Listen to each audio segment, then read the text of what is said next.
Shalom, pernahkah saudara mendengar ada orang Kristen yang sengaja tidak mau mengikuti adat istiadat dan budaya dari leluhurnya? Mereka pikir melakukan adat istiadat dianggap dapat mengganggu kerohanian dan terkait dosa okultisme. Sedangkan budaya dari nenek moyang dianggap kuno dan banyak tahayul. Nyatanya manusia tidak bisa lepas dari kebudayaan. Budaya adalah bagian penting dari kehidupan sosial yang membentuk peradaban masyarakat. Sebagai insan Pentakosta, seringkali kita dianggap terlalu modern dan cenderung meninggalkan kebudayaan kita, terutama dalam hal cara beribadah. Benarkah demikian? Lantas, bagaimana kita harus menyikapi kebudayaan dalam kehidupan kita sehari-hari? Dalam Voice of Pentecost kali ini, kita akan belajar mengenai bagaimana Tuhan Yesus menyikapi kebudayaan dalam kehidupan dan pelayanannya. Dari situ kita akan mengerti bahwa kita sebagai orang percaya hidup dalam kebudayaan di kehidupan sehari-hari. Hal yang pertama adalah Yesus tidak anti budaya. Kita tahu bahwa Yesus dilahirkan ke dunia sebagai orang Yahudi dan dibesarkan dengan didikan Yahudi. Misalnya, ketika umur 12 tahun, Yesus selain pergi ke Bait Allah sebagai salah satu ketaatan akan firman Tuhan, ia juga melakukan hal tersebut karena bagian dari melaksanakan kebudayaan Yahudi sebagai son of the law, yaitu kebiasaan orang Yahudi di mana laki-laki yang telah menginjak umur 12-13 tahun memiliki kewajiban untuk mengikuti kelas-kelas kerohanian di sinagoga pada hari Sabat. Ia membaca firman Tuhan dengan posisi berdiri dan tidak duduk seperti kebudayaan Yahudi saat membacakan nats firman Tuhan. Hal-hal tersebut menunjukkan bahwa kita sebagai orang Kristen tidak perlu menghindari atau anti kepada suatu kebudayaan di mana kita berada. Justru dalam budaya tersebut mungkin terdapat nilai-nilai yang dapat membangun karakter seseorang seperti sopan santun dan bersikap baik di dalam masyarakat. Di sisi lain, orang yang tidak berbudaya dapat dianggap aneh dan sulit untuk diterima dalam suatu komunitas. Hal yang kedua, Tuhan Yesus menggunakan jalur budaya dalam menyampaikan firman Tuhan dan memberitakan Injil. Dalam pengajarannya, seringkali Yesus memakai latar kebudayaan Yahudi. Sebagai contoh, perumpamaan tentang 5 gadis bijak dan 5 gadis bodoh menunjukkan satu setting pernikahan dalam budaya Yahudi. Aplikasi dari ajaran Tuhan Yesus ini mengajarkan supaya orang percaya memiliki sikap berjaga-jaga dalam menanti kedatangan Tuhan sebagai mempelai pria. Hal ini membuat firman Tuhan yang Yesus ajarkan relevan dan lebih mudah dipahami oleh kehidupan kebudayaan Yahudi. Hal ini juga diajarkan oleh Rasul Paulus. Dalam 1 Korintus 9 ayat 19-23 dituliskan bagaimana Paulus ketika bersama dengan orang Yahudi, ia bersikap seperti orang Yahudi. Di sisi lain, di hadapan orang non-Yahudi, ia bersikap atau berbudaya seperti orang bukan Yahudi. Hal ini membuat Rasul Paulus dapat lebih diterima dalam misinya untuk mengabarkan Injil. Nah, itu kan dulu pada zaman Alkitab. Bagaimana dengan sekarang? Sebagai contoh, tindakan menusukkan sumpit di atas nasi yang ditaruh dalam mangkuk dalam budaya Chinese dianggap tidak sopan karena menyerupai dupa di tempat sembahyang orang meninggal. Sekalipun kita tidak percaya bahwa tindakan tersebut dapat mendatangkan kesialan, namun menjaga sikap dan perilaku sesuai budaya akan memudahkan kita untuk diterima dalam masyarakat dan lebih mudah untuk mengabarkan Injil kepada mereka. Bagaimana merayakan perayaan Imlek? Tidak jarang keluarga Chinese Kristen berdebat mengenai pro kontra dalam cara merayakannya, baik ditinjau dari sisi Kristen dan kebudayaan. Contoh-contoh ini menunjukkan kepada kita bahwa sebagai orang Kristen kita perlu mempelajari, mengerti, dan menghargai budaya yang ada tanpa mengorbankan iman percaya kita. Dengan mengikuti proses tersebut, maka iman kita tetap dapat dipraktikkan dengan benar, tetapi sekaligus ramah terhadap budaya di mana kita berada. Hal yang ketiga, Yesus menjadikan firman Tuhan sebagai landasan dalam berbudaya dan bertradisi. Selain memanfaatkan budaya, Yesus juga memperbarui budaya yang ada agar sesuai dengan kehendak Allah. Sebagai contoh, Yesus mengkritisi tradisi-tradisi yang disalahgunakan untuk mencari keuntungan bagi golongan tertentu.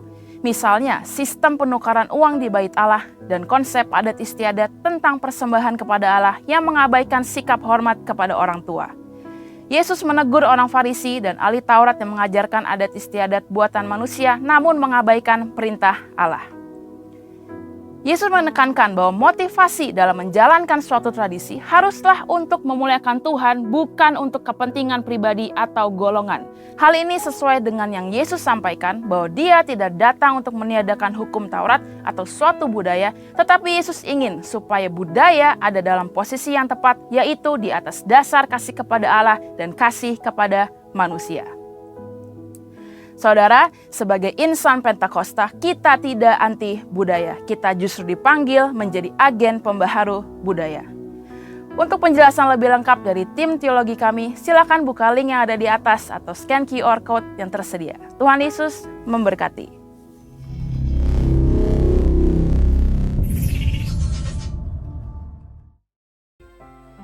Shalom. Selamat pagi Bapak Ibu terkasih dalam Tuhan kita Yesus Kristus. Saya percaya bahwa hari ini lebih baik daripada hari kemarin, amin. Mari sama-sama Bapak Ibu kita bangkit berdiri. Dan juga Bapak Ibu yang ada di rumah-rumah yang mengikuti ibadah ini, Shalom. Mari sama-sama kita siapkan hati kita. Mari satukan hati kita, boleh berdoa.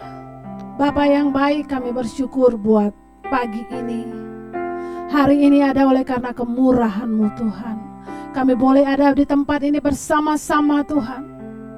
Kami boleh meninggikan nama Tuhan di tempat ini.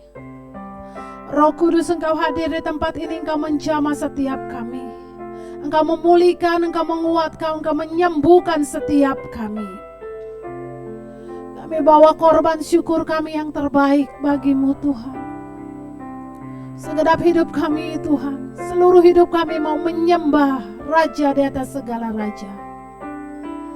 Mari kita bersama naikkan syukur kepada Tuhan, kita mau sembah Tuhan.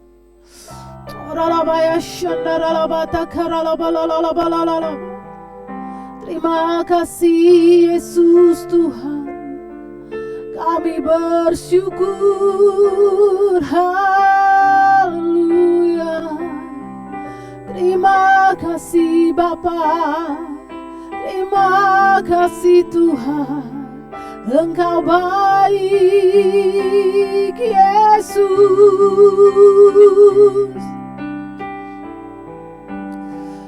Engkau Tuhan yang selalu menolong setiap kami.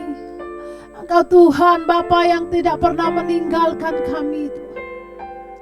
Kami menghadapi musim-musim dalam hidup kami. Waktu-waktu kami berada dalam lembah kekelaman, kami berada dalam lembah air mata bergumulan dalam hidup kami. Tapi kami percaya bahwa Tuhan yang kami sembah, Tuhan yang tidak pernah meninggalkan kami. Pertolongan-Mu tidak pernah terlambat Tuhan. Kasih setia-Mu tetap menyertai kami. Terima kasih Bapa yang baik. Haleluya. Amin. Bapak Ibu silakan duduk kembali. Mari bersama kita naikkan pujian ini. Tuhan selalu menolongku.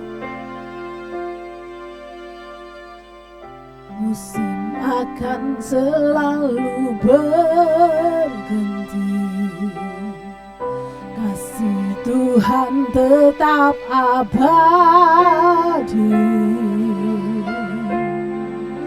tak akan berubah sampai selamanya.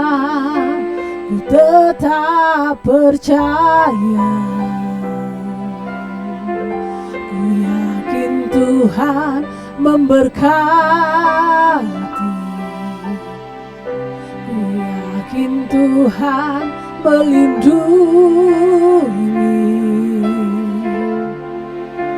Burung di udara Tuhan pelihara karena kasih-Nya.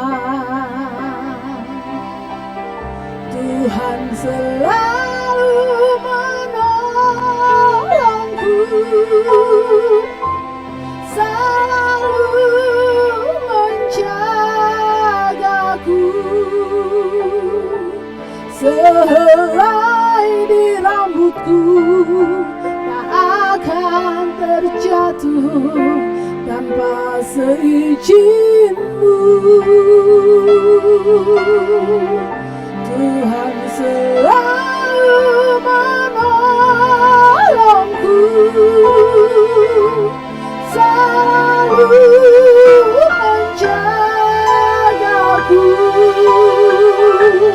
Dia mengenyangkanku, memeliharaku seumur hidupku.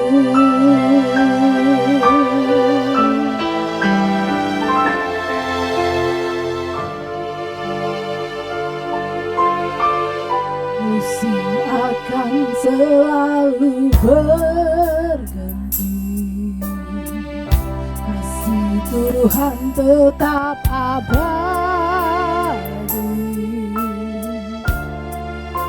takkan berubah sampai selamanya. Ku tetap percaya, ku yakin Tuhan memberkati, ku yakin Tuhan melindungi. Burung di udara Tuhan pelihara karena kasih-Nya. Tuhan selalu menolongku,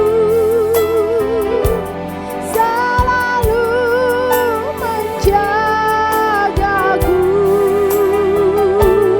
Sehelai di rambutku tak akan terjatuh tanpa seizin-Mu. Tuhan selalu menolongku, selalu menjagaku.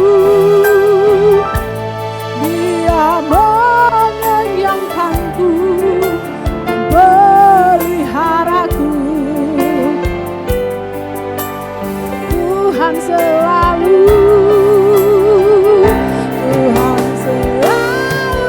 menolongku, selalu menjagaku.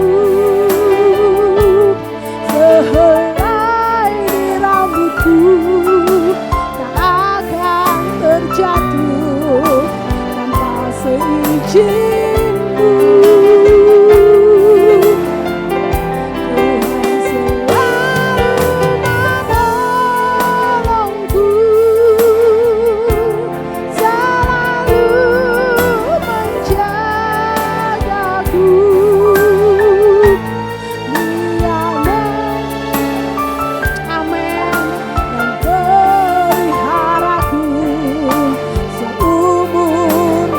Bapak Ibu katakan Tuhan selalu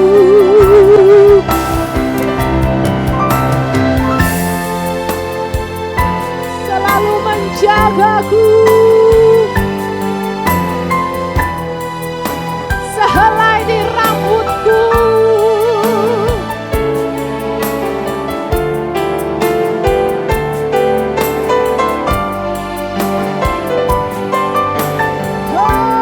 Tuhan selalu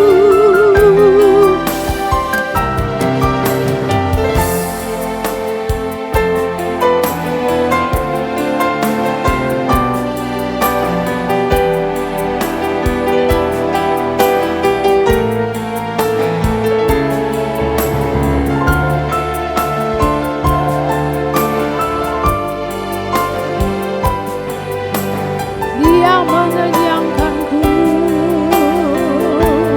Dia mengenyangkanku, memeliharaku seumur hidupku.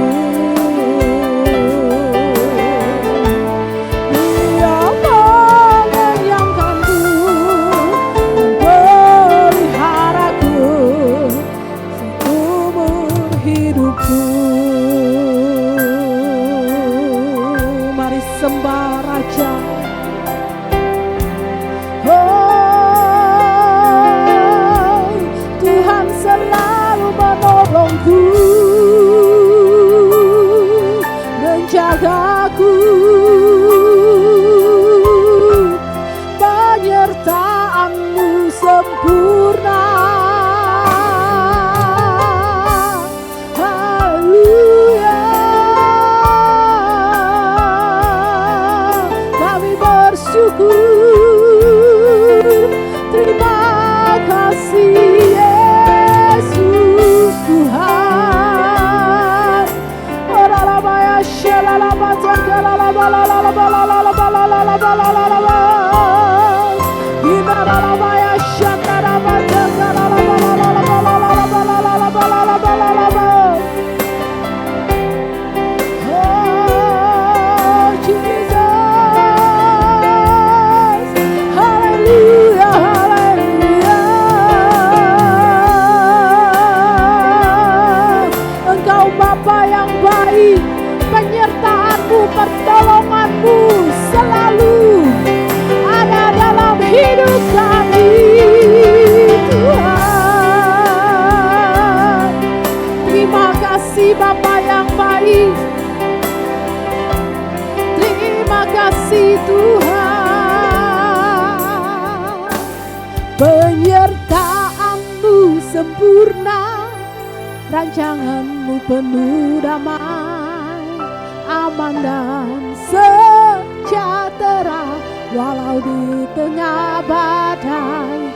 Ingin ku selalu bersama, keindahan arti kehadiran-Mu, penyertaan-Mu, penyertaan-Mu sempurna, rancangan-Mu penuh damai, aman dan sejahtera walau di tengah badai. Ingin ku selalu bersama, rasakan keindahan arti kehadiran-Mu, Tuhan. Mari sama-sama bangkit berdiri, katakan penyertaan-Mu sempurna, rancangan-Mu penuh damai, aman dan sejahtera walau di tengah badai. Ingin ku selalu bersama, arti kehadiran-Mu, kehadiran-Mu. Mari kita beri tepuk tangan buat Tuhan. Haleluya. Penyertaan-Mu sempurna, rancangan-Mu penuh damai, aman dan sejahtera walau di tengah badai. Ingin ku selalu bersama, rasakan keindahan arti kehadiran-Mu. Mari sama-sama sembah Tuhan. Oralabaya shakaralabalalabalalabalalabalala. Hinaralabaya shanabata karalabalalabalalabalalabalala. Hirabaya shanalabalalabalalabalalabalalabalalabalala. Kami aman, kami damai sejahtera karena ada penyertaan Tuhan dalam hidup kami. Mari bersama katakan penyertaan-Mu sempurna, rancangan-Mu penuh damai, aman dan sejahtera walau di tengah badai. Ingin ku selalu bersama, rasakan keindahan keindahan, arti kehadiranmu, arti kehadiranmu, arti kehadiranmu Tuhan, arti kehadiranmu Tuhan.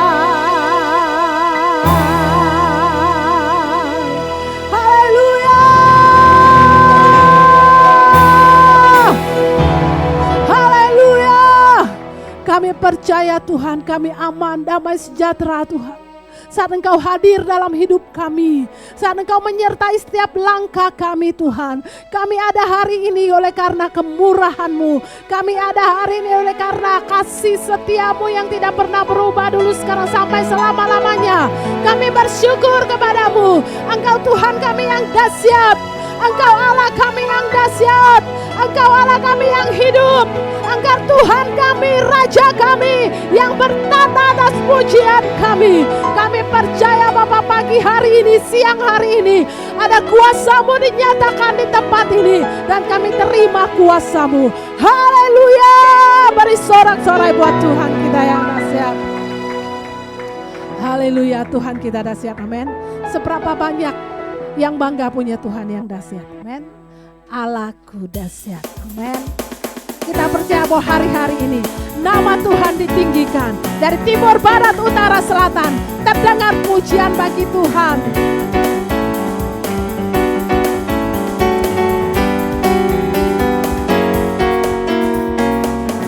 Dari utara ke selatan, terdengar pujian bagi Allah. Dari barat sampai ke timur, nama Yesus disanjung tinggi. Dari pulau-pulau, lembah-lembah, gunung-gunung yang tinggi, kemuliaannya disaksikan, kebesarannya. Yesus, nama Yesus, Yesus disanjung tinggi. Dari pulau-pulau, lembah-lembah, gunung-gunung yang tinggi. Allahku dahsyat berkuasa, seluruh bumi sujud menyembah. Tinggikan nama-Mu. Allahku dahsyat berkuasa, seluruh bumi sujud menyembah.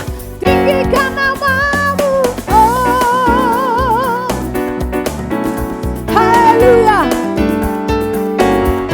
Bersama katakan, dari utara ke selatan terdengar pujian. Amin. Dari barat sampai ke timur, nama Yesus disanjung tinggi. Dari pulau-pulau, lembah-lembah, gunung-gunung yang tinggi, kemuliaannya, kebesarannya. Yesus,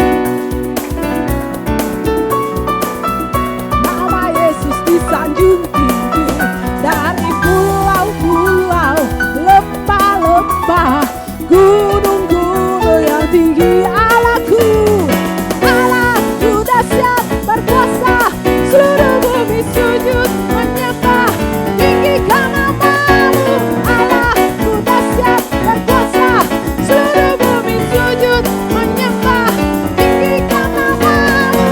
Allahku dahsyat berkuasa, seluruh bumi sujud menyembah. Tinggikan nama-Mu. Allahku dahsyat berkuasa, seluruh bumi sujud menyembah. Tinggikan nama-Mu. Oh, tinggikan nama-Mu. Oh, tinggikan nama-Mu. Allahku dahsyat.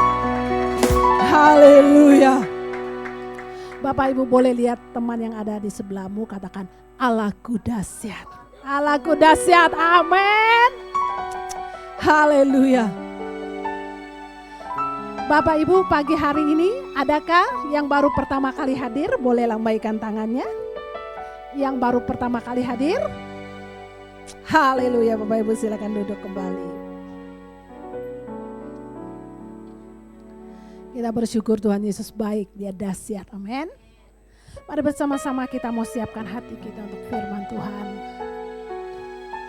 Dia Tuhan yang sungguh baik, Dia Tuhan yang sangat baik. Kami bersyukur Tuhan, kami punya Tuhan yang luar biasa. Kami siapkan hati kami untuk firman-Mu Tuhan. Biar hati kami boleh menjadi tanah yang subur. Saat firman itu ditaburkan, dia boleh tumbuh berbuah dan menghasilkan buah yang baik. Terima kasih Bapa yang baik. Yesus, Kau sungguh baik. Yesus, Kau sungguh baik. Yesus, nama-Mu indah. Yesus, ku cinta Kau selalu. Ku tinggikan, ku agungkan selamanya. Ku mau memuji-Mu, ku selalu puji-Mu. Ku mau menyembah-Mu, ku selalu sembah-Mu. Kau yang layak terima semua pujian, kemuliaan hanya ku mau memuji, ku selalu puji-Mu. Ku mau menyembah-Mu, ku selalu sembah-Mu. Kau yang layak terima semua pujian, kemuliaan hanya bagi Tuhan.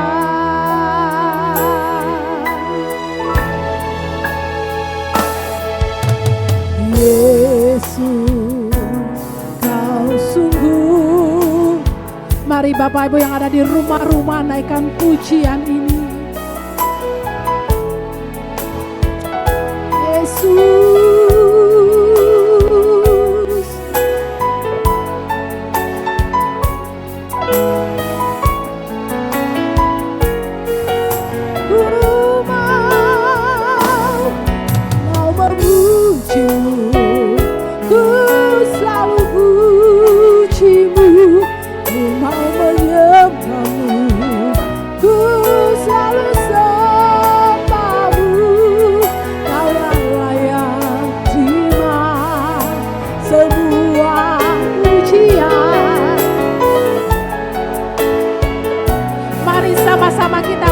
berdiri serukan. Ku mau memuji-Mu, ku selalu puji-Mu. Ku mau menyembah-Mu, ku selalu sembah-Mu. Kau yang layak terima semua pujian, kemuliaan hanya bagi Tuhan. Ku mau memuji-Mu Tuhan, ku mau menyembah-Mu, ku selalu sembah-Mu. Kau yang layak terima semua pujian, kemuliaan hanya bagi Tuhan. Kau yang layak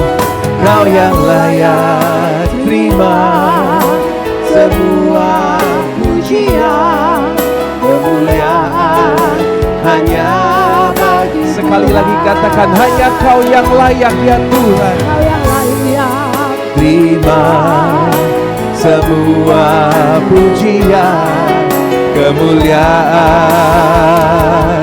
hanya bagi Tuhan. Haleluya, terpujilah nama-Mu ya Tuhan. Senantiasa kami memuji, membesarkan, memuliakan nama Tuhan. Sebab Kau yang layak terima segala puji hormat setiap kami. Sorga dan bumi pasti menyembah kepada Tuhan. Sebab kuasa-Mu tidak dapat disangkal Tuhan, bahwa kuasa-Mu nyata. Engkau Tuhan yang hidup, yang sungguh bekerja dalam setiap kehidupan kami Tuhan. Terima kasih ya Bapa, setiap waktu yang Kau berikan adalah waktu yang indah untuk kami nikmati di dalam hidup ini. Terima kasih untuk kebaikan yang tidak pernah habis-habisnya. Kasih setia Tuhan yang terus mengalir buat setiap kami. Terima kasih buat setiap peluang, kesempatan dalam hidup ini untuk menjadi orang yang lebih baik dan berkenan bagi Tuhan. Dan kami juga mengucap syukur buat setiap tantangan, ujian, persoalan yang Tuhan izinkan terjadi. Semuanya pasti mendatangkan kebaikan untuk setiap orang yang terus percaya dan mengandalkan Tuhan. Kami mau dengar firman Tuhan. Kami mau selaraskan hidup kami sekali lagi kepada Tuhan. Kami mau jadi berkenan, menyenangkan hati-Mu, serupa seperti Engkau, Kristus Tuhan kami. Kami siapkan hidup kami. Kami tidak hanya siap mendengar, tapi siap hidup di dalam firman Tuhan setiap hari. Roh Kudus bekerja jamah hati kami. Ini hidup kami. Kami siap mendengar dan tunduk di bawah firman Tuhan. Hanya di dalam nama Yesus Kristus kami berdoa. Haleluya, kita bersama-sama katakan. Amin, amin, amin, amin. Silahkan duduk Bapak Ibu. Shalom, selamat pagi. Iya, belum lama kita ketemu kayaknya ya. Iya, sekarang udah ingat belum? Jangan-jangan lupa lagi gitu ya. Yang mantan ya. Ya untung mantan penyanyi, kalau misalnya mantan penjahat, pencuri kan lebih bahaya ya. Jangan ada yang bilang mantan saya ya, saya nggak pernah pacaran sama. Nggak pernah saya nggak, bercanda ya, bercanda ya, oke. Baik, hari ini saya punya sebuah tema yang akan kita bahas bersama. Hati-hati ya, di akhir zaman ini ternyata makin banyak orang bukannya makin baik, tetapi makin banyak yang tersesat. Sesuai dengan tujuan setan sebenarnya dalam hidup manusia. Tapi semoga setiap kita tidak jatuh ke dalam penyesatan, kita tetap hidup benar. Ya, dan hari ini kita akan coba lihat sebenarnya apa itu penyesatan di zaman sekarang supaya kita bijaksana. Jangan sampai nih, karena penyesatan itu nanti kalau kita lihat wujudnya itu selalu baik. Jadi setan itu punya tujuan bukan cuman sekedar menyesatkan Anda dan saya. Saya ulangin ya. Setan itu punya tujuan bukan sekedar menyesatkan Anda dan saya, tetapi membuat kita bahkan tidak sadar sudah disesatkan. Nah itu yang bahaya. Kalau kita sadar disesatkan, kita bertobat. Tapi setan itu akan membuat wujudnya itu baik, sehingga waktu kita tersesat, bahkan kita tidak sadar kita sudah tersesat. Nah makanya kita perlu baca firman Tuhan baik-baik hari ini, kita pelajari supaya kita ditemukan berkenan pada akhirnya. Ya, perjuangan kita jangan sampai gagal, pulang nanti kita ditemukan berkenan di hadapan Tuhan. Sepertinya terlalu jauh, tolong di next kan. Atau sudah dicolok belum ya tadi? Sudah ya?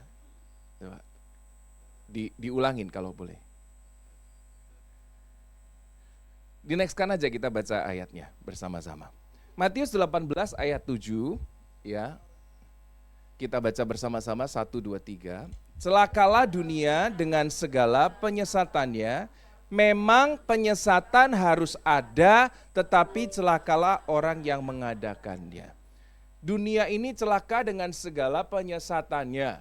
Penyesatannya memang harus ada ya. Apa artinya penyesatan? Itu yang di bawah itu dalam Alkitab bahasa sehari-hari yang maknanya jauh lebih mudah dimengerti. Alangkah celakanya dunia ini karena hal-hal yang menyebabkan orang berdosa, itu artinya penyesatan. Jadi penyesatan adalah segala hal yang membuat orang itu jatuh ke dalam dosa. Next. Nah, artinya sebenarnya begini. Penyesatan itu artinya skandal. Jadi kalau Anda pernah dengar kata skandal, itu artinya penyesatan. Nah, apa artinya skandal itu? Saya coba jelaskan yang di bawah. Itu artinya jebakan. Trapstick itu jebakan. Jadi kalau misalnya saya panggil salah seorang dari belakang, lalu kemudian saya kasih, ada orang ngasih kakinya gitu. Nah ini namanya jebakan. Waktu orang itu kena jebakan ini, dia ngapain? Jatuh. Nah, waktu jatuh itulah yang membuat iblis senang. Jadi segala hal yang membuat manusia jatuh ke dalam dosa, itulah yang disebut dengan penyesatan. Jadi penyesatan itu sebenarnya kalau bahasa sederhananya, keluarkan yang di sana, artinya adalah jebakan atau kepalsuan. Ya. Kenapa disebut kepalsuan? Karena gini, kalau Anda lihat film-film di perang gitu ya, ada orang pasang jebakan, jebakannya kelihatan jebakan apa tidak? Kalau di hutan-hutan, dia kan ditutup rumput kan, supaya orang enggak tahu dong kalau dia jatuh. Ranjaunya apa kelihatan ranjau? Enggak loh. Kalau kelihatan ranjau, apakah ada orang menginjak? Tidak, orang udah kelihatan kok. Tapi kalau ditutup dengan tanah seperti tumbuh-tumbuhan, ada orang yang injak. Nah, itulah yang sebenarnya membahayakan bagi kita. Kita tidak sadar, kita berpikir bahwa penyesatan itu bentuknya akan dalam wujud setan. Salah Bapak Ibu Saudara. Tidak. Nih contoh sederhana nih ya, kita nih masuk ke gereja, kan lagunya jadi waktu kita masuk lagunya lagu rohani dong. Kalau misalnya nih ruangan ini waktu Anda mau masuk aja di depan ada patungnya Blackpink gitu misalnya, lagu-lagu Blackpink, apakah Anda mikir ini tempat ibadah? Ya kan tidak, wong udah jelas tidak kok. Tapi kalau ditutup dalam konteks yang rohani, banyak orang bisa tersesat loh. Jadi banyak orang tersesat tuh bukan di luar gereja mungkin, tetapi ketika kebenaran disimpangkan dalam bentuk gereja, nah bisa tersesat tuh. Itulah yang namanya penyesatan di zaman sekarang, itulah yang berbahaya. Jadi sekali lagi sebenarnya, penyesatan tuh wujudnya bukan setan loh Bapak Ibu Saudara. Alkitab tadi bilang apa? Matius 18 ayat 7, tetapi celakalah orang yang mengadakannya. Jadi yang mengadakannya siapa kata firman? Banyak kita kalau terjatuh dalam dosa nyalain siapa? Setan kan. Yang ditengking siapa? Setan. Lah Alkitab bilang loh, penyesatan ada, celakalah orang. Konsepnya di Alkitab tuh gini loh Bapak Ibu Saudara. Setan tuh udah gak punya kuasa di dunia ini. Kita sebagai orang percaya, kita sungguh mengimani bahwa kuasa setan sudah dihancurkan di dalam nama Yesus Kristus Tuhan. Sekali untuk selama-lamanya. Betul? Maka Alkitab kan cuma bilang begini, iblis itu cuma punya senjata satu, yaitu tipu muslihat. Dia enggak punya kuasa. Enggak punya kuasa. Setan tuh enggak punya kuasa. Tapi setan punya tipu muslihat sehingga bisa membuat orang menjadi penyesat. Itu yang berbahaya. Jadi kalau kita lihat di zaman ini, Alkitab sudah menasehatkan kita Bapak Ibu Saudara. Matius 7 ayat 15. Ya, ini nasihat Yesus firman Tuhan, nanti di masa akhir akan banyak seperti ini. Di next kan, ada Matius 7 ayat 15. Oke? Ikutin aja, saya akan runtut. Oke? Matius 7 ayat 15 berkata begini. Ini peringatan Alkitab. Waspadalah terhadap datang kepadamu dengan menyamar seperti domba. Tetapi sesungguhnya mereka adalah, kalau dikatakan nabi palsu, dari luarnya nabi apa setan? Nabi. Makanya banyak orang tersesat, karena dia nabi dari luarnya. Kayak siapa? Ya kayak orang-orang yang ngaku nabi itu loh. Saya nabi Tuhan.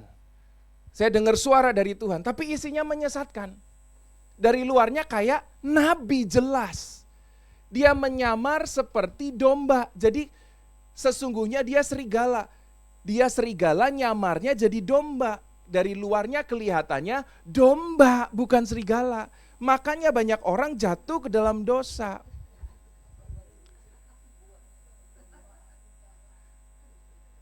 Mulai bisa memahami Bapak Ibu Saudara. Kalau Anda jeli baca Alkitab ya, nih saya mau ceritakan sesuatu. Yesus itu di dalam Alkitab selama mengajar, dia enggak pernah benci sama orang jahat. Dengerin saya ya, Anda boleh percaya boleh tidak baca Alkitab. Yesus itu selama dia hidup, dia enggak pernah benci sama orang jahat. Bahkan ada perikop yang ngomong begini, dia makan bareng sama orang-orang jahat dan orang berdosa. Mengapa? Orang jahat, orang berdosa itu masih bisa bertobat. Tetapi siapa yang Tuhan benci di dalam Alkitab? Yang Yesus enggak pernah makan bareng mereka. Orang-orang Farisi. Dari luarnya justru baik, tapi Alkitab katakan kamu munafik. Kamu dari luarnya putih, bagus, tapi dalamnya kayak kuburan. Busuk, munafik, betul apa tidak? Bagi Yesus orang jahat itu disayang Tuhan loh. Bahkan ada Alkitab yang Anda tahu bahwa aku datang bukan untuk orang yang butuh tabib, kan orang yang sakit. Itu dia bilang begitu kan. Orang-orang Farisi bilang, kenapa kamu dan muridmu makan sama orang jahat? Loh, aku datang untuk mereka kok. Yesus tuh enggak pernah benci orang jahat loh. Yesus enggak pernah benci orang salah. Jadi kalau Anda berbuat salah di hadapan Tuhan, enggak apa-apa, bertobatlah kembali lagi. Yang repot itu adalah ketika kita berbuat salah, kita ngakunya orang benar. Kita hidup kayaknya kayak nabi nih, pendeta, ngajarin yang bagus tapi dalamnya busuk. Itu yang Tuhan benci. Nah, penyesatan itu sekarang zamannya begitu. Makanya banyak orang jatuh ke dalam dosa karena dari luarnya wujudnya nabi. Bahkan bukan cuma nabi nih, Alkitab peringatkan kita. Markus 13 ayat 22. Sebab Mesias palsu dan nabi-nabi palsu akan muncul. Mereka akan mengadakan apa? Tuh. Mesiasnya palsu, nabinya palsu. Mereka bikin apa? Mujizat. Siapa bilang setan di sini untuk menghancurkan umat sekedar langsung membuat sakit penyakit? Belum tentu loh. Alkitab yang bilang mungkin penyesatan terjadi justru karena mereka bikin tanda-tanda dan mujizat. Mujizat itu belum tentu dari Tuhan. Ada mujizat-mujizat yang dari setan. Setan juga bisa bikin mujizat. Pelan-pelan Bapak Ibu Saudara. 2 Petrus 2 ayat 1 nih, ayat yang lain. Tadi Mesiasnya palsu, nabi-nabi palsu. 2 Petrus 2 ayat 1 bilang begini, sebagaimana nabi-nabi palsu dahulu tampil di tengah-tengah Allah, demikian pula di antara kamu akan ada guru-guru palsu. Mantap ya. Mesiasnya palsu, nabinya palsu, gurunya palsu. 2 Korintus 11 ayat 13, sebab orang-orang itu adalah rasul-rasul palsu, pekerja-pekerja curang yang menyamar sebagai rasul-rasul Kristus. Alkitab peringatkan kita di akhir zaman, setan bekerja dengan cara bentuknya Mesias tapi palsu, bentuknya nabi tapi palsu, bentuknya guru tapi palsu, bentuknya rasul tapi palsu. Mereka semuanya menyamar sebagai rasul-rasul Kristus. Itulah yang harus kita waspadai Bapak Ibu Saudaraku yang terkasih. Saya percaya begini, wujud daripada kepalsuan, wujud dari setan ya, itu adalah menyamar seperti kebaikan. Pasti percaya sama saya. Ya, saya ulangin. Wujud dari kepalsuan atau setan, pasti dia akan menyamar seperti kebaikan. Contohnya apa? Investasi bodong. Kalau misalnya dari depan, kamu investasi ke saya ya, tapi belum tentu berhasil, kamu tak tipu. Nah, Anda ikutan nggak kalau begitu? Enggak. Tapi kalau ditawari kebaikan, ada kemungkinan kita tertipu tidak? Setan tuh pinter loh Bapak Ibu Saudara. Dia nggak mungkin muncul dalam wujudnya yang jahat. Karena kalau dia muncul dalam wujud yang jahat, tidak ada orang akan disesatkan. Makanya setan akan muncul dalam wujud orang-orang yang kelihatannya baik. Nah, ini yang berbahaya, makanya banyak orang jatuh ke dalam dosa. Perhatikan di zaman sekarang. Kalau Anda mau kenal ya, nggak cuman orang kecil loh, dari tukang parkir, kasir minimarket, orang biasa, guru, bisnismen, pendeta, sekarang tipikalnya semuanya kayak gitu kok. Banyak yang begitu, semoga kita tidak. Ngapain? Nipu. Dari kasir minimarket aja, Pak, notanya nggak ada, kembaliannya boleh nggak untuk disumbang? Nggak semuanya loh disumbang. Kalau disumbang pasti masuk di nota. Tapi kalau nggak masuk di nota, kemana itu uang 200-300 perak? Dari kecil aja. Coba lihat tipikalnya kayak apa. Semua yang jahat akan dibungkus di dalam kebaikan. Sebab tadi ayatnya bilang begini, 2 Korintus 11 ayat 13.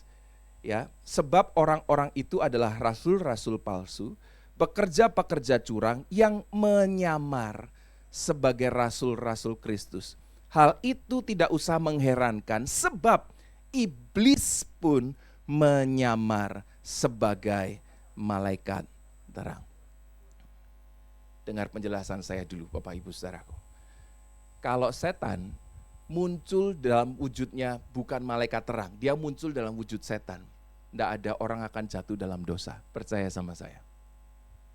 Setan akan selalu muncul dalam wujud yang paling baik yang pernah Anda pikirkan. Tujuannya supaya menyesatkan Anda. Sekali lagi ya, setan itu tidak akan muncul dalam wujud yang paling mengerikan. Jadi kalau Anda misalnya gini nih, saya selama masa pelayanan kami sebagai hamba Tuhan, kami tidak pernah ada umat yang jatuh dalam dosa lalu konseling gini, kamu jatuh ke dalam dosa kenapa? Karena saya terikat sama pocong, tidak pernah ada tuh, tidak pernah ada. Saya terikat sama suster ngesot Pak gitu. Kan itu kan loh, kita pikirkan gitu kan, setan tuh kan wujudnya begitu. Tapi kalau setan muncul dalam wujud begitu, adakah orang jatuh dalam dosa? Tidak ada. Tidak mau, benar. Kalau ada pocong malah kita kabur. Kalau ada suster ngesot kitanya kabur kan. Lah ngapain kita jatuh dalam dosa sama pocong? Ada yang pernah kepikiran gitu gak? Kenapa banyak orang disesatkan? Karena setan muncul dalam keadaan yang sangat baik. Nih ya, dengar saya ya, semua pria di tempat ini termasuk kita berdua, 1, 2, 3, 4, semua pria di sini, kita ndak akan jatuh ke dalam dosa kalau ketemu sama cewek cantik yang kita tanya gini, rumahmu mana? Di atas pohon Pak. Terus Anda jatuh dalam dosa sama orang begitu. Ayo ada apa ndak? Ndak ada kan? Mana ada pria jatuh dalam dosa waktu dipegang belakangnya, loh kok bolong, kenalan dong, ini kan orang aneh loh. Tapi coba dipikirkan. Tapi kalau dipegang justru mulus, nah itu jatuh dalam dosa dong. Mana lebih mungkinkan penyesatan terjadi? Dalam wujud setan atau dalam wujud yang cantik, yang bagus dan lain sebagainya? Yang cakep dong. Kalau Anda kenalan sama orang-orang yang jelek, bau lagi gitu, mana mau jatuh dalam dosa? Justru kalau kenalan sama wujud-wujud yang penampilannya kayak Korea, nah itu berbahaya. Yang wangi, ya kan? Yang ngomongnya manis. Setan muncul dalam wujud jahat atau dalam wujud baik? Kata firman, makanya hati-hati loh. Banyak kita merasa sudah melakukan kebaikan, padahal itu yang dimau setan. Alkitab tuh prinsipnya agak unik Bapak Ibu Saudara. Kalau engkau mau masuk ke dalam keselamatan, jalannya sempit katanya. Tapi kalau jalannya lebar, ujungnya maut kan?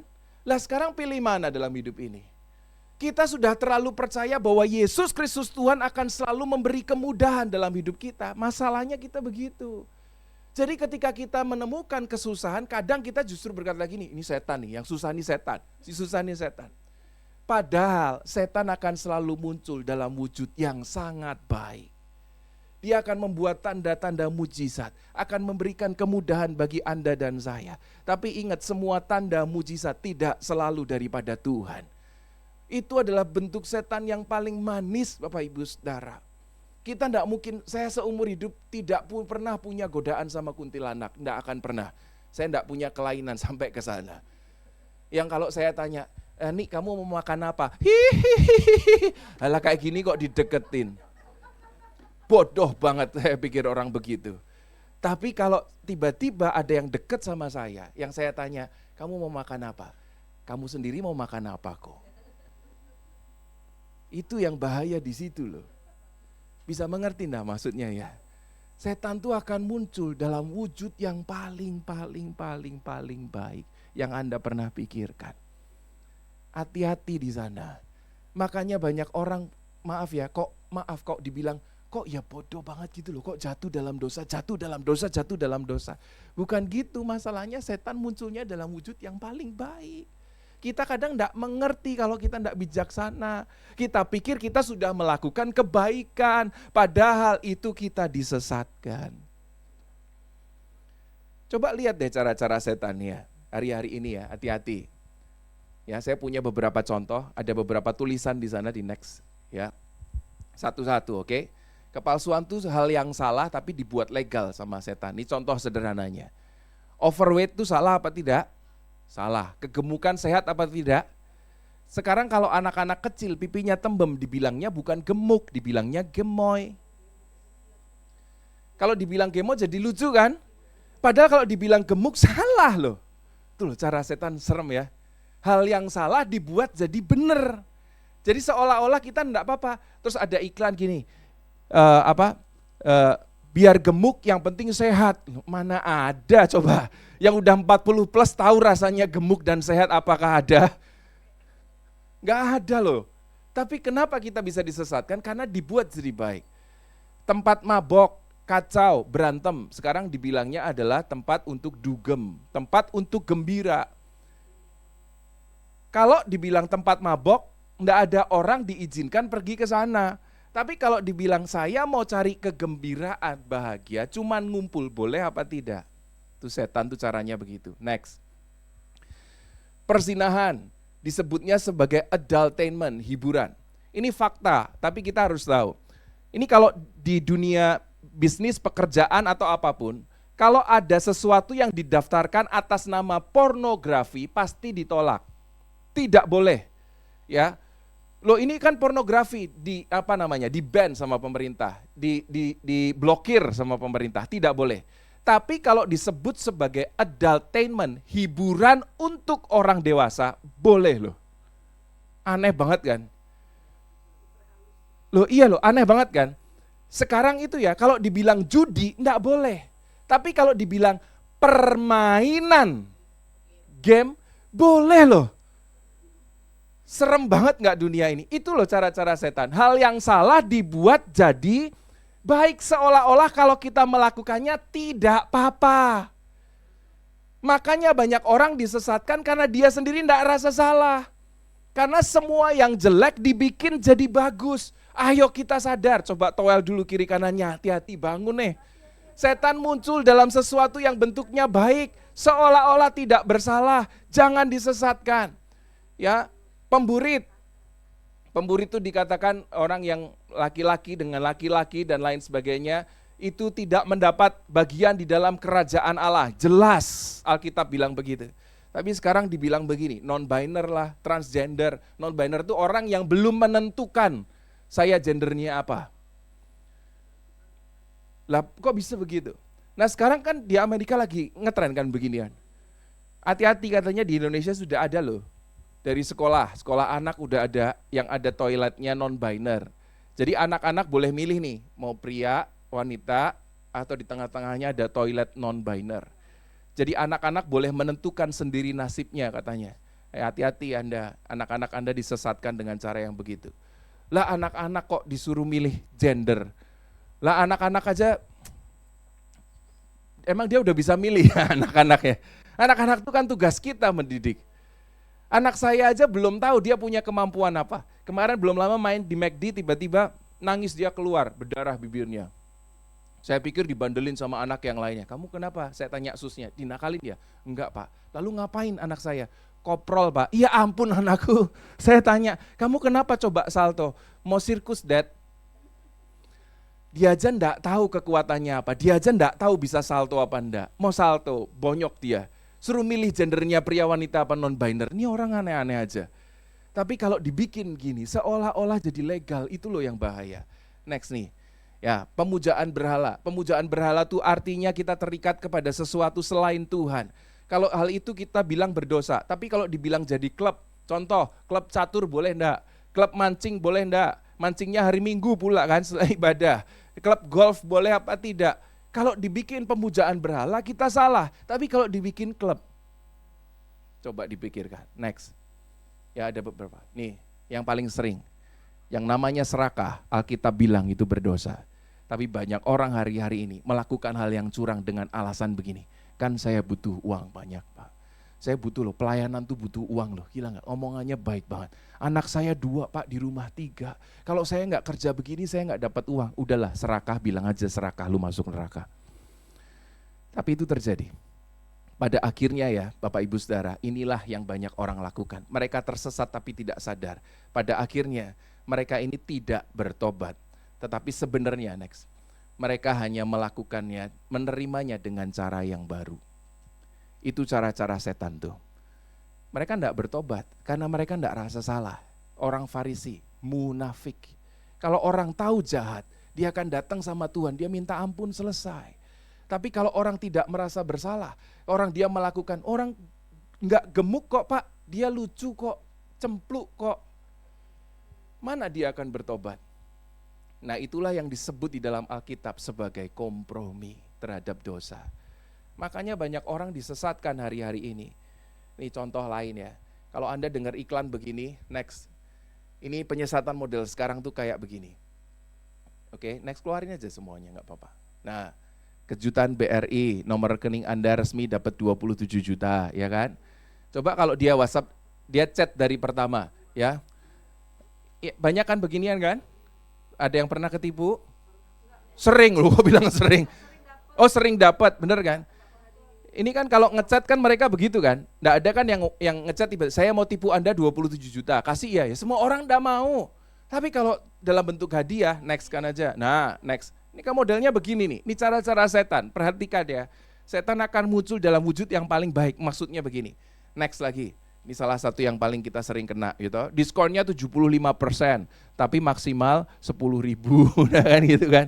Kita kan percaya, wih diskon 75%. Ada kecilnya di situ, maksimal 10.000 aja. Ini adalah teknik-teknik marketing yang dilegalkan. Kalau untuk jualan ya dianggap aja boleh lah gitu. Tapi kalau ya udahlah ya, saya juga nggak tahu gimana caranya. Ada lagi tuh diskonnya, cashbacknya 90%. Tapi kalau Anda baca di sini maksimalnya 10.000. Jadi mau diskon berapa aja? Coba Bapak Ibu Saudara, persis nggak sama cara-cara setan? Kamu bisa jadi kaya loh kalau ikut aku, tapi nanti anaknya cacat. Loh iya apa tidak? Itu kan caranya kan? Kamu akan begini, kamu akan begini. Itu loh, setan akan muncul dalam wujud yang paling baik. Jadi bijaksanalah Bapak Ibu Saudara, supaya kita ini tidak disesatkan jatuh dalam dosa. Ayo kita mulai memperhatikan hal semacam ini. Kalau kita menerima sesuatu yang baik, ujilah itu, termasuk ketika kita terima dari gereja loh. Maaf loh ya saya bilang ini, dari gereja ujilah. Ujilah segala sesuatu, takutnya gini, karena setan juga akan memberikan yang baik. Takutnya kita keliru gitu loh nantinya. Saya punya contoh fakta ini, contoh nyata. Dulu waktu saya kuliah, kita tuh punya komunitas komsel, teman-teman, beberapa teman yang rajin lah. Kita ikut persekutuan, kita berdoa. Lalu ada satu teman kita ini rantau dari luar. Kami sekolahnya di Yogyakarta. Saya orang Jogja, ini ada teman-teman dari luar kota ke Jogja. Saya sih agak tidak terlalu susah karena papa mama masih di Jogja. Jadi saya ini masih punya tempat untuk makan lah dan tinggal. Tapi teman-teman rantau kan enggak begitu. Nah ketika ada teman rantau saya ini lagi susah, kita mulai berdoa tuh rajin. Wes Tuhan pasti akan tolong. Tuhan pasti akan tolong. Lalu dia berdoa, dia curhat. Wah papa mamaku di daerah lagi susah nih. Kalau saya enggak dapat uang sendiri mungkin saya harus pulang karena enggak bisa bayar sekolah. Lalu ayo kita support, kita doain. Rajin berdoa kan, bahasa roh, kita nyembah Tuhan, rame lah, pokoknya kita sering gitu. Seru lah, haleluya, haleluya, rame. Nah suatu malam ketika kita lagi komsel itu, dia ini kayak mendapat peneguhan. Dia bilang begini nih sama kita, bro, aku nih dapat peneguhan, nanti malam pasti rekeningku terisi, gimana caranya Tuhan tolong. Wih asik banget kan. Ya itu kalau kadang-kadang kita sering dengar gitu, ujilah segala sesuatu. Ya, lalu kemudian dia dengar, aku yakin diisi. Lalu ketika kita udah malam, udah selesai makan, dia pamit begini, aku mau ke ATM. Karena aku yakin ada uangnya di ATM. Ini zaman dulu ya, zaman pas saya sekolah tuh berarti sekitar 2000-an lah ya, mepet-mepet 2000-an. Lalu kemudian dia ke ATM, dia pamit sama kita, dia pergi ke ATM. ATM-nya yang di banyak gitu loh, banyak. Dia datang. Saya tahu cerita ini karena dia pulang dan menceritakan kepada kita. Jadi saya tahu ceritanya. Dia pertama masukin ke satu ATM, dia masukin. Nah waktu dia masukin ke ATM itu di ATM BCA, ternyata masih nol rekeningnya. rekeningnya masih 0. Jadi ketika dia masuk, tapi teman saya ini enggak kecewa loh. Hebatnya dia enggak kecewa, padahal dia udah dapat peneguhan, pasti dapat uang. Dia masukin, ternyata uangnya enggak ada, dia enggak bisa tarik. Nah yang menarik gini, waktu dia mau keluar dari ATM itu, dari ruangan ATM itu, kan banyak ATM-nya. Dia mau keluar, dia bunyi nih, ada ATM di sebelah sononya bunyi. Tut, tut, tut, tut gitu. Nah waktu dia deketin ke sana, ke ATM yang lain, ternyata ATM-nya tulisannya begini, apakah Anda ingin melakukan transaksi lain? Nah itu. Zaman dulu nih, yang tahu ya, zaman kita, BCA tuh masukin PIN cuma sekali. Zaman dulu, kalau sekarang kan dikit-dikit masukin PIN kan. Zaman dulu itu cuma awalnya doang. Jadi ketika dia baca, apakah Anda ingin melakukan transaksi lain? Dia berlutut dong, dia berdoa. Lalu kemudian dia tariklah uang sejumlah yang dia perlukan, cuma 1 juta berapa, dia udah cerita sama kita. Dia tarik sejumlah uang itu, lalu kemudian dia masukin uang itu, dia pulang bersyukur dong. Dia ceritain sama kita, lu tahu nggak, Tuhan tolong dengan cara yang unik, uangku nggak ada, tiba-tiba dapat dari ATM lain. So aku ambil tarik itu, dia berdoa, haleluya, dia bersujud dong berdoa sama Tuhan. Tahu nggak yang terjadi? Nah berapa hari kemudian dia dijemput tuh sama polisi, 8 bulan masuk penjara. Loh, Tuhan tuh tolong tuh dengan cara yang mungkin bukan nggak seperti ini kan. Mungkin kamu kalau dilanjutin mungkin dapat kerjaan kayak dapat apa, pasti bisa bayar sekolah saya yakin. Tapi setan akan nolong dengan cara yang begini, yang kelihatannya baik, mudah, gampang, lakukan, suatu saat kau akan tersesat. Itu loh maksudnya. Hati-hati, mengapa zaman sekarang banyak sekali orang-orang yang tersesat? Karena setan sekali lagi akan muncul dalam wujud domba, sekalipun dia sebenarnya adalah serigala yang buas. Jadi pahamkan sekarang kita lihat penyiasatannya di Alkitab ngomongin seperti apa. Jadi kira-kira gimana? Yuk kita ambil komitmen supaya kita tidak terus-menerus dipalsukan dan jatuh ke dalam penyesatan. Apa yang harus kita lakukan? Supaya kita ini kuat, tidak jatuh dalam dosa. Berulang-ulang-ulang dan berulang-ulang-ulang. Ya, supaya tidak disesatkan, tidak hidup dalam kepalsuan. Yang pertama, Matius 5 ayat 37. Oke, ayatnya bilang begini, jika ya hendaklah kamu katakan ya, jika tidak hendaklah kamu katakan tidak. Apa yang lebih daripada itu berasal dari si jahat. Loh Alkitab kan udah nulis, jangan kompromilah dari awal. Nih ya, saya percaya nih ya, semua perzinahan di dunia ini, ya, saya percaya begini. Ya, karena banyak yang konseling kan sering terjadi tuh. Sekarang ada istilah pelakor lah, binor lah dan lain sebagainya. Semua perzinahan tuh enggak ada yang gini loh. Nih ketemu orang ya, langsung jalan, tabrakan, dek, bolpennya jatuh, ambil pegang tanah, yuk berzinah yuk, kan enggak begitu kan. Pasti kan udah ketemu dulu, masih kan pakai WhatsApp dulu toh. Kamu gimana kabarnya? Ternyata kamu cantik. Lah itu kan udah kompromi satu. Kan enggak ada orang dari kenalan langsung berzina dong. Ini kan ada kompromi, ajak makan dulu, kenalan, telepon sekali dan lain sebagainya. Kenapa kompromi terus? Nggak sadar orang jatuh dalam dosa, mereka nanti lapor sama kitanya udah repot. Udah masalahnya banyak banget, mereka baru bilang, Pak doakan kami. Lalu yang tersesat dari awal kompromi berapa kali? Banyak orang bilangnya katanya orang Kristen, tapi dia kompromi buat semua hal. Bapak Ibu Saudara, kalau Anda dapat pekerjaan yang harus pakai ada uang pelicin dan lain sebagainya, dari awal tolak udah. Loh tapi ini uangnya banyak loh, siapa tahu nanti di sana, nggak usah, nggak ada yang dimulai dengan jahat akan berakhir dengan baik.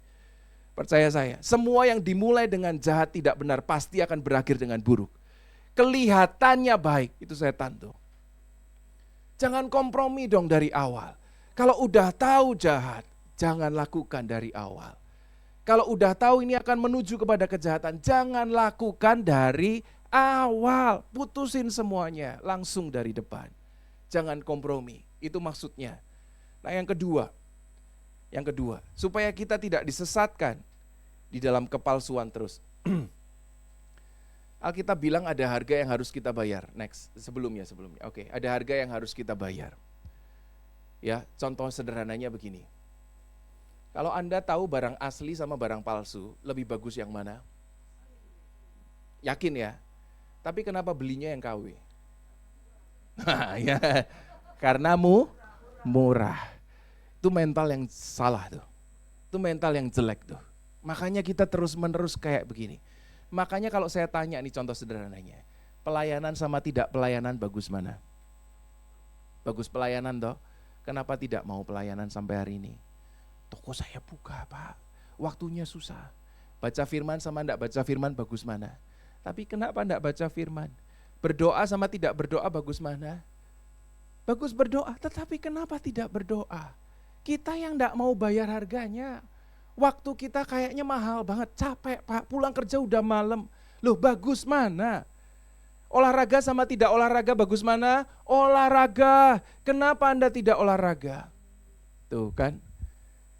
Sebenarnya kenapa kita terus-menerus jatuh ke dalam hal yang salah? Karena enggak berani bayar harganya. Hidup sehat tuh capek, saya tahu. Hidup benar lebih capek. Saya tahu, pelayanan capek Pak. Jam berapa persiapan tadi kesini harus datang? Belum lagi pakai latihan, jam berapa kita harus persiapan? Untuk khotbah sekali berapa lama kita harus menafsirkan Alkitab dan membacanya? Berapa lama? Tapi harga yang harus dibayar untuk mencapai kemuliaan yang Tuhan berikan itu ada loh. Jangan pikir bahwa di gereja semuanya jadi mudah, tidak Pak. Justru di gereja saya mengerti satu makna begini. Tidak ada kemuliaan tanpa salib Kristus. Kita harus mengerti bahwa kemuliaan yang diterima oleh Tuhan dan dibagikan kepada setiap umatnya itu karena penderitaan yang besar loh. Tapi kita enggak ada yang berani bayar harganya tuh sekarang. Susah, ngajak pelayanan sekarang susah. Percaya saya, susah. Pelayanan ya, susah. Saya enggak bisa apa-apa Pak. Saya enggak bisa apa-apa Pak. Gitu terus alasannya. Waktunya sibuk Pak. Kalau minggu soalnya rame Pak toko saya. Dan lain sebagainya, alasannya banyak. Tapi kita bilang begini, tapi aku mau diberkati Tuhan. Amin kalau diberkati Tuhan. Minggu lalu saya pelayanan sama seorang namanya Agung. Itu yang orang satu-satunya dari leukemia yang disembuhkan Tuhan. Dan waktu dia kesaksian sih, saya sih senang. Saya juga percaya Tuhan itu begitu baik dan luar biasa. Ya, lalu dia bilang begini, siapa yang mau disembuhkan Tuhan? Pasti semuanya akan jawab amin, betul. Siapa mau diberkati Tuhan, semuanya dijawab amin. Siapa yang mau sembuh, Bapak Ibu Saudara? Hari ini Tuhan akan sembuhkan Saudara. Semuanya amin. Tapi kalau misalnya dibalik tanya, ada yang mau sakit sama seperti aku supaya dapat mujizatnya? Lah kalau enggak mau sakitnya, Tuhan mau sembuhkan apanya? Kalau enggak mau kesusahannya, Tuhan mau bukakan jalan apanya? Kalau Anda enggak mau ngalamin kesusahan, Tuhan mau bukakan jalan tuh di mana wong hidupmu baik-baik aja. Justru kadang-kadang waktu kita mau mengalami Tuhan, Tuhan akan berikan persoalan supaya pada akhirnya engkau akan mengenal Tuhan yang membukakan jalan bagimu. Loh iya dong. Enggak banyak orang mau bayar harganya di dalam Tuhan. Makanya Alkitab tuh keren banget. Sebelum mengikut Yesus, yang dikatakan begini, Matius 16 ayat 24. Lalu Yesus berkata kepada murid-muridnya, setiap orang yang mau mengikut aku, ia harus menyangkal dirinya, memikul salibnya, dan baru mengikut Yesus. Banyak orang mau mengikut Yesus, tapi tidak mau pikul salibnya. Banyak orang mau ikut Yesus, tapi dia tidak mau menyangkal dirinya. Bagi saya Bapak Ibu Saudara, mohon maaf ya, kalau gereja mulainya mengajarkan kemudahan, mungkin kita sudah tersesat loh. Gereja mungkin Tuhan pasti tolong, saya percaya. Tuhan kita baik banget, saya percaya. Tapi kadang-kadang waktu kita minta tolong sama Tuhan, mungkin justru Dia akan berikan persoalan supaya kita jadi kuat dan terus percaya kepada Tuhan. Jangan disesatkan, hati-hati. Setan akan muncul dalam wujud yang paling baik, yang paling indah, yang paling mudah supaya kita tersesat. Kita renungkan firman Tuhan. Sekali lagi, jangan tersesat. Kita berdoa. Ya Bapa, ajarkan setiap kami untuk paham, supaya kami mengerti dan tidak mudah disesatkan. Dunia akan mulai membungkus segala hal yang sesat dengan hal yang baik. Tapi kami anak-anak Tuhan, ajarkan kami untuk mengerti bahwa Tuhan punya cara yang unik dan asik untuk kami percaya. Kadang Tuhan muncul di dalam badai, Tuhan muncul di dalam persoalan, Tuhan muncul di dalam tantangan, supaya kami kuat dan menjadi percaya. Kalau kami sudah pernah membaca dalam firman-Mu bahwa setiap jalan yang besar justru ujungnya maut. Justru jalan yang sempit ujungnya keselamatan. Ajar kami percaya Tuhan, justru mungkin setanlah yang banyak menyesatkan dengan segala kemudahan. Ajarkan kami untuk menguji segala sesuatu. Kami percaya Tuhan pun akan menyertai kami. Tuhan akan memudahkan, memberikan kemudahan bagi hidup kami. Kami pun percaya. Tapi ajarkan kami mengenal jalan-jalan Tuhan lebih daripada kami mengenal jalan-jalan setan.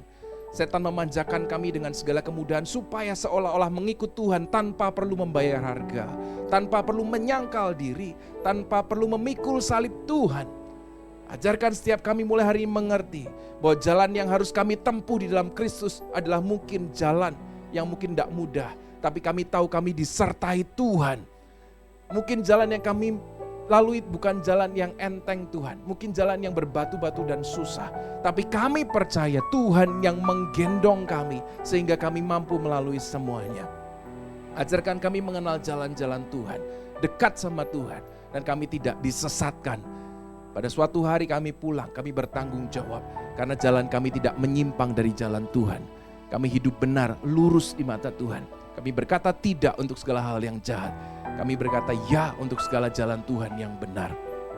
Terima kasih Bapa, ajarkan setiap kami umat-Mu untuk bertanggung jawab dan ditemukan berkenan menyenangkan hati Tuhan. Hanya di dalam nama Yesus Kristus, ajarkan kami tidak hanya untuk mendengar, tapi hidupi firman setiap hari dalam hidup kami. Haleluya, kita bersama-sama katakan amin. Tuhan Yesus memberkati. Puji nama Tuhan, saya percaya kita semua diberkati pada pagi hari ini, amin. Haleluya. Tiba sekarang kita akan memberikan persembahan syukur kita kepada Tuhan. Mari kita berdoa. Bapak, terima kasih kesempatan kembali kami boleh menabur buat pekerjaan Tuhan.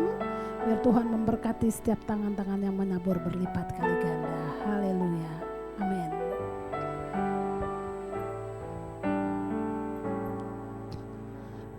Ajar kami Tuhan menghitung hari-hari agar kami beroleh hati bijaksana. Ajar kami Bapa hidup dalam jalan-Mu, agar semua rencana-Mu digenapi. Mulialah nama-Mu Tuhan, dan ajaib jalan-Mu. Pimpin kami di setiap waktu. Agunglah karya-Mu Tuhan, dan ajaib jalan-Mu. Yesus, kami bersyukur padamu. Amin. Terima kasih buat persembahan Bapak Ibu. Tuhan Yesus memberkati. Untuk pengumuman sepekan, silakan.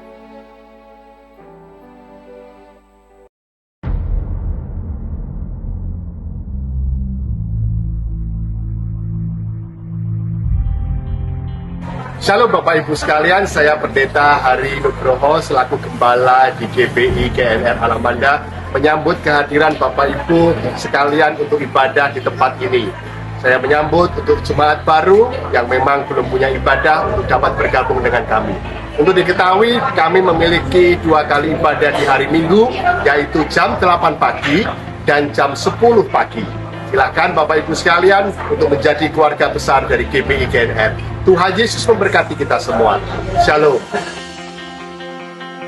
Shalom, bagi kalian yang berjiwa muda, kami tunggu di ibadah Yud pada pukul 12 siang. Kami tunggu ya, Tuhan Yesus memberkati. Teman-teman dan adik-adik semua, yuk sama-sama memuji dan menyembah Tuhan di ibadah sekolah minggu GBI GNR Alamanda. memberkati jam 8 dan jam 10 pagi di ruang balai warga. Kami tunggu kehadirannya. Tuhan Yesus memberkati. Shalom Oma Opa, kami mengundang untuk datang di ibadah UMAS jam 10 pagi. Jangan lupa ya, terima kasih. Tuhan Yesus memberkati. Kami mengundang Bapak Ibu untuk ikut komunitas school setiap hari Kamis jam 7 malam di GBI GNR. Kami tunggu kedatangannya. Tuhan Yesus memberkati.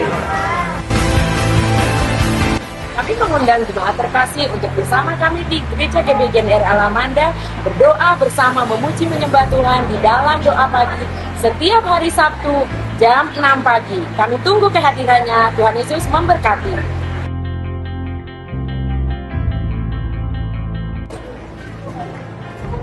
Untuk persembahan umum, perawatan gereja dan perkeluhan, Bapak Ibu dapat mentransfer melalui rekening biasa yang tertera di bawah ini atau melalui QRIS dan mesin edisi yang telah kami sediakan. Tuhan memberkati. Shalom Bapak Ibu. Pertama, atas nama Bapak Gembala, pengerjaan dan jemaat, kami mengucapkan terima kasih untuk Bapak Pendeta Alvin yang sudah menyampaikan firman. Tuhan memberkati Bapak dan keluarga. Untuk info pertama, minggu lalu setiap jemaat mungkin sudah menerima form kartu keluarga jemaat. Kami di gereja ini akan mendata setiap jemaat, dan untuk pengisian kami akan siapkan konter di depan. Bapak Ibu setelah pulang ibadah dapat mengunjungi konter kami di depan untuk pengisian data kartu keluarga jemaat ini. Kami undang Bapak Ibu untuk bangkit berdiri, kita masuk daun syafaat. Bapak, kami mengucap syukur Tuhan untuk pagi ini Tuhan. Kami boleh beribadah Tuhan, memuji dan menyembah Engkau Bapak. Terima kasih Bapak untuk firman-Mu Tuhan yang sudah disampaikan melalui hamba-Mu Tuhan, Bapak Pendeta Alvin Kurniawan Tuhan. Kau memberkati Bapak Alvin Tuhan di dalam pelayanannya Tuhan. Berkati Tuhan dalam keluarganya Bapak. Berkati dalam usaha pekerjaannya Bapak. Kami percaya Tuhan apapun yang dikerjakan Pak Alvin Tuhan, Kau buat berhasil Bapak. Terima kasih Bapak, kami mau belajar Tuhan. Di akhir zaman ini Tuhan, kami mau Tuhan terus berada dalam firman-Mu Bapak. Tuh, kami tidak pernah disesatkan Tuhan dalam keadaan zaman ini Tuhan. Kami tidak mau kompromi akan dosa Bapak. Kami juga mau belajar Tuhan, kami mau belajar untuk memberani bayar harga Bapak, memikul salib Tuhan. Kami percaya Tuhan, biar firman-Mu Tuhan tetap tertanam Tuhan dalam setiap kehidupan kami Bapak. Terima kasih Bapak, saat ini juga kami berdoa Tuhan untuk setiap pemimpin rohani kami Bapak. Kami berdoa Tuhan untuk Bapak pembina kami Tuhan, Bapak Pendeta Insil Niko Tuhan. Berkati Tuhan Pak Niko Tuhan di dalam pelayanannya Tuhan di rayon Gatot Subroto Tuhan. Berkati Tuhan dalam setiap pelayanannya Tuhan, dimanapun beliau berada Tuhan. Perlindungan Tuhan, penyertaan Tuhan sempurna Tuhan. Visi dan misi-Mu Tuhan terus Kau berikan untuk Pak Niko Tuhan. Kami percaya Tuhan perlindungan Tuhan sempurna Bapak. Berkati juga Tuhan Bapak Pendeta Kiki Tuhan di rayon 1D Tuhan. Berkati Pak Kiki Tuhan dalam seluruh jajarannya Tuhan di rayon 1D Tuhan. Kami percaya Tuhan hikmat-Mu Kau berikan untuk Pak Kiki Tuhan. Dan kami secara khusus Tuhan berdoa untuk Bapak Pendeta Hari Tuhan di tempat ini Bapak. Berkati Pak Hari Tuhan dalam pelayanannya Tuhan di GBGNR ini Tuhan. Berkati Pak Hari dalam kesehatannya Bapak. Biar Tuhan hikmat-Mu Tuhan Kau berikan senantiasa untuk Pak Hari Tuhan dalam mengembalakan di tempat ini Bapak. Berkati Ibu Gembala kami, Ibu Devi Tuhan, dan juga ketiga anaknya Bapak. Berkati Tuhan dalam kesehatan secara khusus untuk Ibu Devi Tuhan. Kami percaya pemulihan secara sempurna Kau berikan untuk Ibu Devi Tuhan. Berkati Tuhan apapun yang dikerjakannya untuk Pak Hari Tuhan, usahanya Tuhan, pekerjaannya Tuhan, Kau buat berhasil Bapak. Terima kasih Bapak. Kami berdoa juga Tuhan untuk tempat tinggal kami Bapak, apartemen Gading Nias ini Tuhan. Kami percaya Tuhan, kami rindu Tuhan Kau melawat tempat kami Tuhan, tempat tinggal kami Tuhan, apartemen Gading Nias ini Tuhan. Setiap tower-tower yang ada Tuhan Kau lawat Tuhan. Pemulihan terjadi Tuhan untuk apartemen Gading Nias Tuhan. Setiap unit-unit yang ada Tuhan Kau lawat di dalam nama Yesus Tuhan. Pertobatan terjadi untuk Gading Nias Bapak. Kami ikat Tuhan setiap roh-roh yang tidak berkenan di Gading Nias ini Tuhan. Kami percaya Tuhan Kau yang terus memberkati tempat tinggal kami Gading Nias ini Bapak. Bapak, kami berdoa juga Tuhan untuk setiap pengerja kami Tuhan melayani di pagi ini Tuhan. Mulai dari worship leader Tuhan, imam musik Tuhan, multimedia Bapak, asar Tuhan, pendoa, guru-guru sekolah minggu Tuhan, dan semuanya yang terlibat di dalam pelayanan pagi ini Tuhan. Kau memberkati setiap kami Tuhan. Semua boleh berkenan di hadapan-Mu Bapak. Semua boleh menyenangkan Engkau Bapak. Terima kasih Bapak. Kami berdoa juga Tuhan. Kami berdoa untuk bangsa kami Indonesia ini Tuhan. Kami berkatakan Tuhan, Shalom Indonesia Tuhan. Diberkati Indonesia Bapak. Indonesia boleh menjadi berkat bagi bangsa-bangsa lain Bapak. Setiap kekayaan bangsa kami Tuhan, kami percaya kami memberkati bangsa lain Bapak. Ekonomi Indonesia diberkati Bapak. Kami berdoa Tuhan, setiap pemilu yang akan diadakan di tahun 2024 Tuhan, biar Tuhan Kau berikan keamanan Tuhan, ketentraman Tuhan dalam menjalani pemilu nanti Tuhan. Kami percaya juga Tuhan, Kau sudah pilihkan Tuhan seorang pemimpin baru Tuhan, seorang yang takut akan Tuhan, seorang yang nasionalis dan toleran Tuhan. Kami percaya Tuhan, Kau sudah pilihkan seorang pemimpin yang terbaik untuk bangsa kami Bapak. Terima kasih Bapak. Kami percaya juga Tuhan, kami rindu Tuhan pertobatan terjadi untuk bangsa kami Tuhan. Indonesia dipulihkan Tuhan, Indonesia dimenangkan Bapak. Kami berdoa juga Tuhan untuk kota kami Jakarta Bapak. Berkati kota kami Jakarta Tuhan. Kami percaya Tuhan, Jakarta Tuhan terus dipulihkan Bapak. Keadaan Jakarta Tuhan yang saat ini Tuhan mengalami polusi udara Tuhan, Kau clearkan Tuhan, Kau murnikan Tuhan, semuanya baik Tuhan. Dan rakyat kami Tuhan tidak ada mengalami sakit apapun Bapak. Kami percaya Tuhan, Kau menyembuhkan setiap mereka yang mengalami sakit batuk apapun Bapak. Kami percaya Tuhan, kesehatan Tuhan Kau berikan untuk rakyat kami Bapak di dalam nama Yesus Bapak. Terima kasih Bapak. Kami berdoa juga Tuhan, saat ini Tuhan untuk setiap jemaat kami Tuhan yang setia datang beribadah kepada Engkau Bapak. Kau lawat setiap keluarga demi keluarga Bapak. Kau pulihkan setiap mereka Bapak. Kau berkati mereka dengan berlimpah-limpah Bapak. Biar kesetiaan mereka terus ada dalam hadirat-Mu Bapak. Saat ini kami berdoa Tuhan, setiap mereka yang mengalami sakit Tuhan, Kau sembuhkan di dalam nama Yesus Bapak. Setiap mereka yang mengalami kekurangan Tuhan, Kau mencukupkan segala sesuatunya Bapak. Karena Engkau Allah yang mencukupkan semuanya Bapak.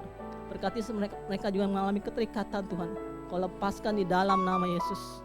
Terima kasih Bapak. Segala pujian, hormat, kemuliaan kepadamu Raja di atas segala raja. Sebelum kami meninggalkan tempat ini, kami ucapkan doa berkat oleh Bapak Gembala.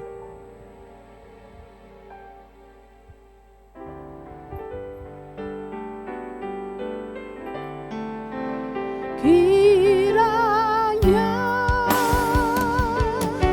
Engkau memberkati aku berlimpah-limpah dan memperluas daerahku,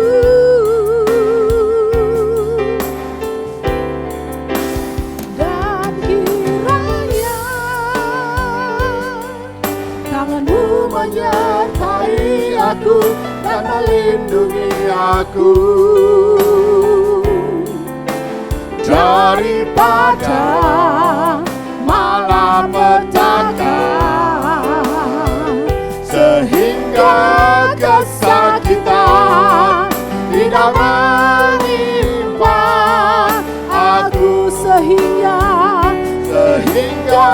kesakitan tidak menimpa aku, sehingga kesakitan tidak menimpa aku. Jemaat dikasih Tuhan, mari angkat tangan kita. Kekasih-kekasih Tuhan, pulanglah. Terimalah damai sejahtera, berkat yang berlimpah-limpah daripada Allah Bapa, Putra dan Roh Kudus yang akan menyertai engkau. Dan Yesus akan menyertai engkau mulai hari ini dan sampai kedatangan yang kedua kali, bahkan sampai selama-lamanya. Kita diberkati, sama-sama katakan amin. Selamat hari Minggu, Tuhan Yesus memberkati. Minggu depan kita akan dilayani oleh Pak Pendeta Kiki Haryadi, Ketua Rayon kita. Dan di depan sudah disiapkan kalau masih ada yang ketinggalan foto bisa langsung difoto di depan. Dan Tuhan Yesus memberkati.